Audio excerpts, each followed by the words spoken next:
We want to ensure our data is automated, such that when there is a quantity increase, I get the total price automatically.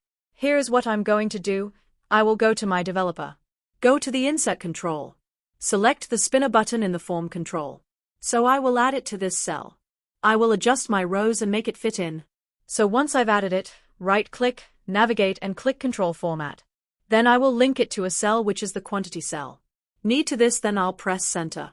So after insert, press OK. So I'll just do this. I'll repeat this process for the other items. So I can just do. After I have populated the same steps for others. So for A4 paper, if I increase the quantity by 1, it automatically calculate other information. If I increase it again. Same with this. Same with this.